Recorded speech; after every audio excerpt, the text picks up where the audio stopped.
অবৈধ কোনো বালিঘাট আগামী দিনে যেতে না চলে তার জন্য ব্যবস্থা গ্রহণ করতে হবে। আপনি নদী এলাকায় গ্রাম বা মানুষজন থাকে, তাদেরও সচেতনতা বা তাদের একটু সাবধানভাবে চলাচল বা থাকা উচিত বলে আমরা মনে করি। তো জানেন, বিগত সরকারের আমলে সরকার আর বাকি রাজনীতি সবটাই মিলেমিশে একাকার ছিল।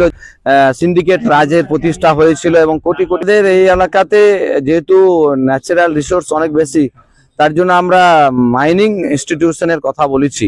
মানে জলে ডুবে দুজনের মৃত্যু হয়েছে, এই বিষয়টা নিয়ে কি বলেন? দেখুন, গতকালকের যে দুজন ছেলের মৃত্যু অত্যন্ত বেদনাদায়ক এবং দুঃখজনক ঘটনা। আমরা পরিবারের প্রত্যেকটি সদস্যকে সমবেদনা জানাচ্ছি আপনাদের মাধ্যমে। আর তার সাথে প্রশাসন, আমরা সবাই সে পরিবারের সাথে আছি এবং আগামী দিনে কোনো ঘটনা যাতে না হয় তার জন্য প্রশাসনিকভাবেও সতর্ক থাকা উচিত।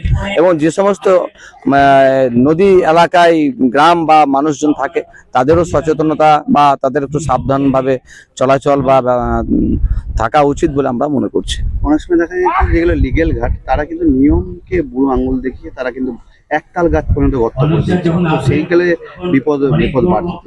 এগুলো সবই তো জানেন, বিগত সরকারের আমলে সরকার আর বাকি রাজনীতি সবটাই মিলেমিশে একাকার ছিল, যে কারণে সিন্ডিকেট রাজের প্রতিষ্ঠা হয়েছিল এবং কোটি কোটি টাকা যেখানে গভর্নমেন্ট রেভিনিউ, সেগুলো ফাঁকি দিয়ে তারা আজকে নিজেদের সম্পত্তি বাড়িয়ে গেছে। আজকে মানুষের মৃত্যু, এটা আমরা কখনোই আশা করি না। প্রশাসন কড়াভাবে পদক্ষেপ গ্রহণ করুক।